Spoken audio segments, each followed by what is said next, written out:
Hello guys, thanks so much for joining for yet another video. In this video I'm going to be showing you how to make this cardigan. It's a crop cardigan. So the very first thing you need to do is to determine the measurement for your left and right front panel. Once you have that, we're going to get into the stitch you're going to be using for this project. For this project, you're going to be using a 4.5mm hook. The details for the yarn that I will be using can be found in the description. First, we'll start off by making a slip knot. Next, you want to make chains. The number of chains you make should be equal to however wide you'd like your front panel to be. I made a chain of 36, which gave me 22 centimeters. However many number of chains that you make, please be sure to maintain an even stitch count. Once you get to the end, you want to count 3 chains and work into the 4th chain from the hook. So you're going to work a single crochet into the 4th chain from the hook.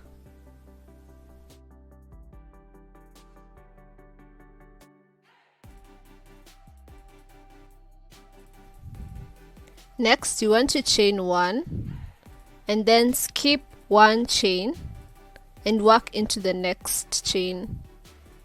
So you're still working 1 single crochet into that chain space. So right now when you look at your work, you should realize that you have 2 spaces and 2 single crochet. So the first chain 3 that we skipped counts as our first space, and the next chain 1 that we skipped counts as our second space. So we're going to be repeating that pattern where we chain 1, skip 1 and work 1 single crochet into the next stitch. Chain 1, skip the chain, the next chain, and then work into the next chain. So that's the pattern we're going to be repeating. So you can pause and continue working your stitches. I'll meet you guys when you get to the end of the foundation chain.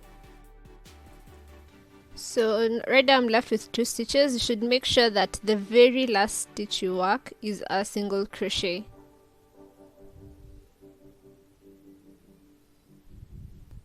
And this is the end of the first row that we've made. For the next row, we're going to start with a chain 2. The first chain is our turning chain and the second chain will be our chain 1 for skipping a stitch.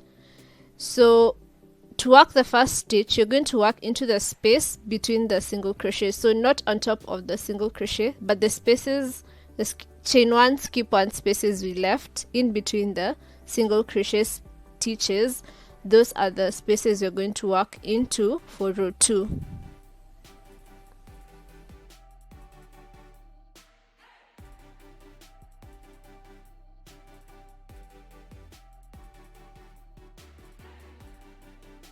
So looking at your work, you can see that the first stitch is a single crochet, and then in between that there's a chain space before the next single crochet. So go ahead and work into that chain space. Work 1 single crochet, then chain 1, skip the next single crochet and work into the next chain space.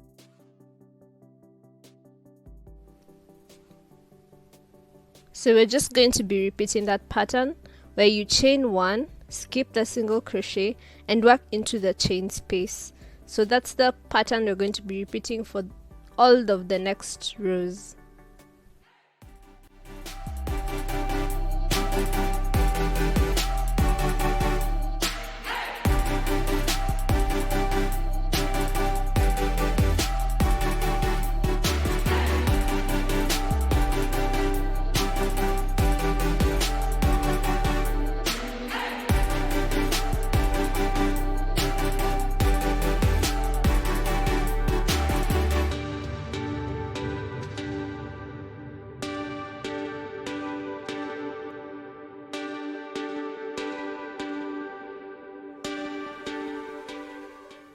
So just as a recap, you want to make sure that for all your following rows, the first stitch is a chain space stitch. That's why we started with the chain 2. And the last stitch you're going to be working in that row should be a single crochet. This is just one way to ensure that your work is nice and even at the edges.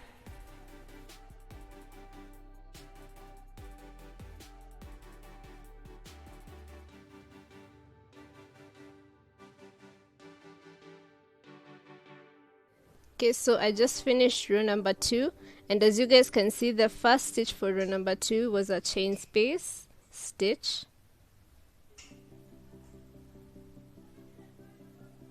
And then the very last stitch is a single crochet, and you're going to chain 2 to begin our row 3. So once you chain 2 and you turn your work, you're going to skip the first stitch, which will be a single crochet, and work into the chain space stitch. Then chain 1, skip a stitch, and then work into the chain space stitch. Go ahead and repeat that pattern for however many rows you need. So the number of rows you make will depend on how long you want your sweater to be, from your shoulders to your waist or below your waist. If you need it to be like a crop cardi, you can make fewer rows than if you'd like it to be a full cardi.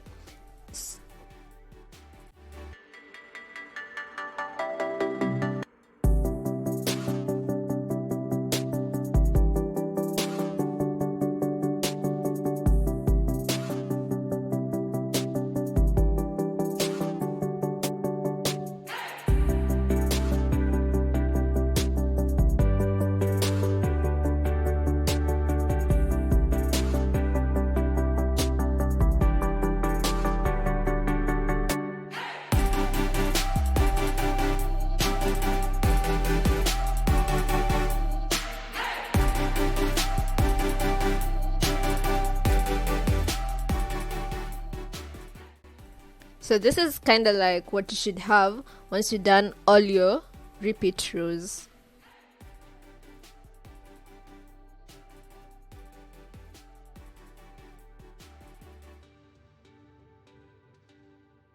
So I ended up working a total of 48 rows, which gave me 33 centimeters, which is pretty short. For the back panel, I made a chain of 80, which gave me around 51 to 52 centimeters, and I made it to have 48 rows, just like the front panels, which was 33 centimeters.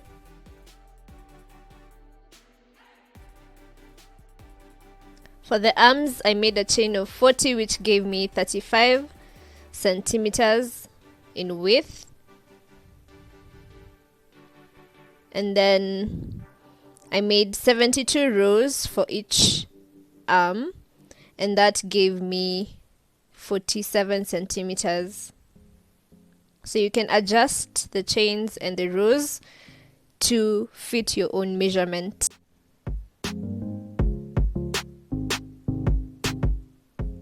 So to work our sleeves, you first want to attach the piece of yarn that you're going to be using to your main piece.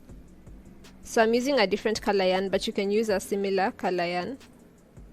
So first attach it, and then work a single crochet into the same space. And you're going to be using the same technique where we're working into the chain spaces, but this time we're not going to be chaining one. So we'll only work into the chain spaces, but without chaining one. So into the next chain space, we want to work one single crochet. Remember, you don't need to chain one in between the stitches, so just work one single crochet. Then into the next chain space, work another single crochet. Into the next chain space, work another single crochet. So now we have 4 stitches.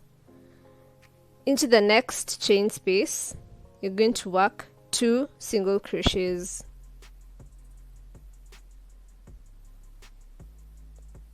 Okay, so this is how the intervals I use to work my sleeve. So depending on how wide you want your sleeve to be, you can make fewer stitches in between before you make the increases. For example, if you want your cuff to be wide, you need to work maybe like 2 stitches and then make an increase, 2 stitches and then make an increase. But for me, my hand is kind of small, so I just made 4 stitches and then an increase. I hope that is understandable.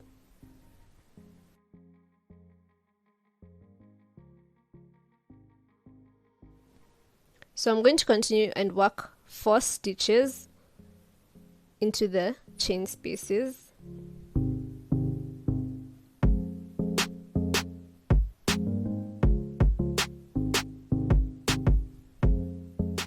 And then into the next chain space, I'm going to go ahead and make my increase.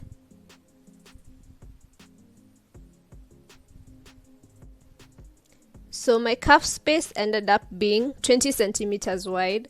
So if you need it to be wider than that, please be sure to make fewer stitches in between the increases. For example, you can do 2 stitches and then an increase, 2 stitches and then an increase, and repeat that for the whole cuff. So once you get to the end, I finished off with an increase. If you end up with a different stitch, it's okay.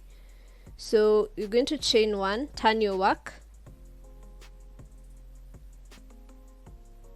and now we want to work into the back loop. So the top of the stitch looks like a V. You want to work into the stitch that is facing away from you. So into the back loop, you want to work a slip stitch. Again, into the back loop, work a slip stitch. So this is what you're going to be repeating for the whole of the cuff.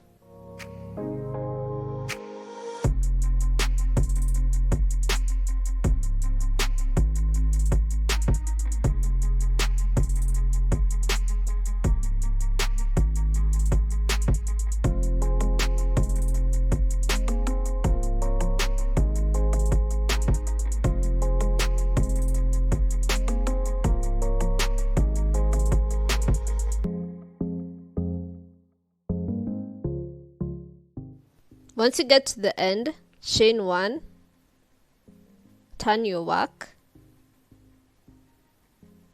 and then we're just going to be repeating the same pattern. So into the back loop, so there's a V stitch on top, into the back loop, you're going to work your slip stitch. There's the V stitch facing you, and then there's the V stitch at the top. So to the back of the V stitch at the top, you want to work a slip stitch.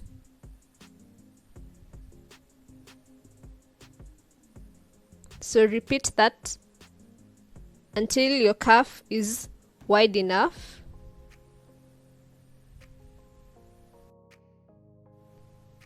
I ended up making 14 rows for the cuff, and that gave me 4.5 centimeters. So if you want it to be less, you can work less rows.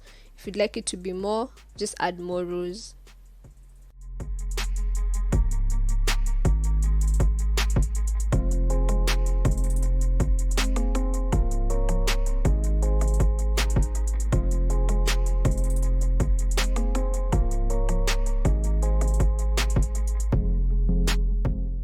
So this was after about 7 rows. So you can keep on going if you'd like it to be wider than that or longer than that, depending on how you look at it.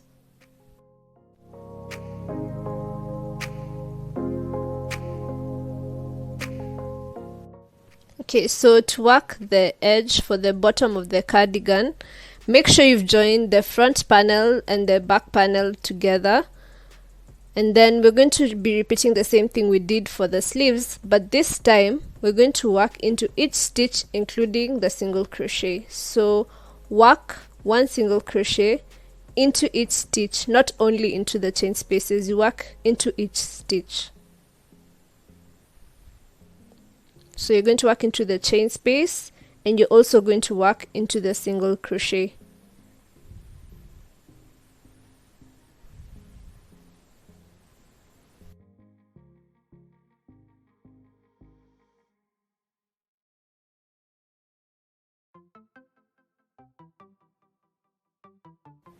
Okay, so you're going to repeat that until you get to the end.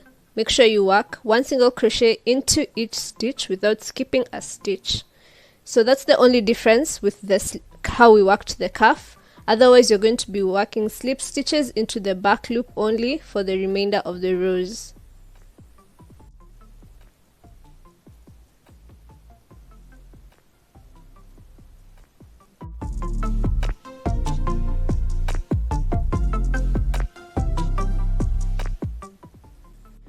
Okay, so to work the collar of the cardigan, which will be our second last bit, you can see that I joined the top, the front panel with the back panel, but I left a few stitches at the end.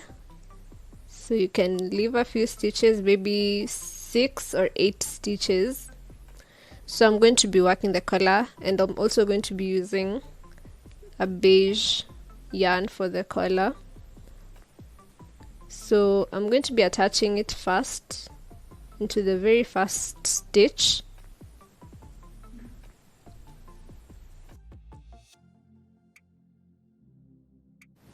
Then I'm going to work one single crochet into the very same stitch, because that's the stitch we're going to use to start our counting. So the stitch to attach doesn't count, so the next stitch we work there is the one that's going to count. So work one single crochet into each stitch all the way until you get to the end of the other front panel.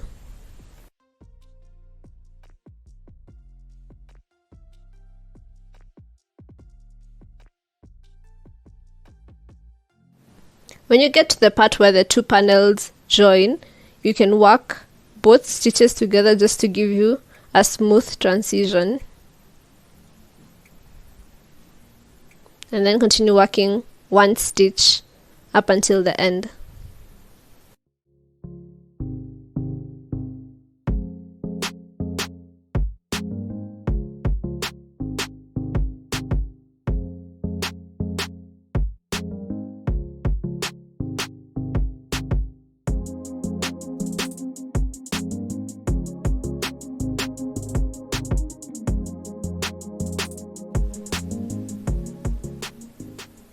Once you get to the end, chain one, turn your work, and then for the next row you're going to work one single crochet into each stitch.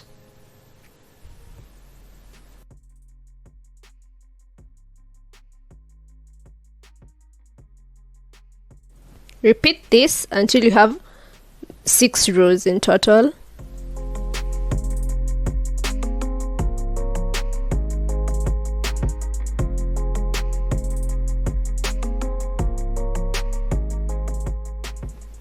Okay, so once you have your 6 rows, because I wanted to make my collar a shirt collar, you can either stop here if you don't want to make it a shirt collar, but if you'd like to, you can continue. And we're going to chain one, turn our work. Into the very first stitch, you want to work 2 single crochets. So 2 single crochets into the same stitch.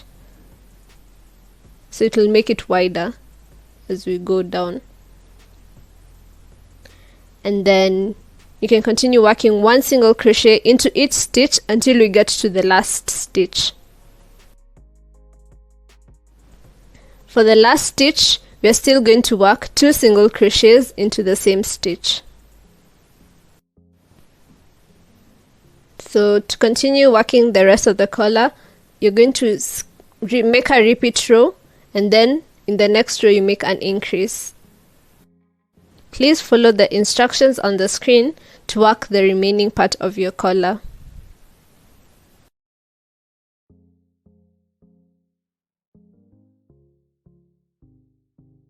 Finally, all that's left is attaching your autumn leaves.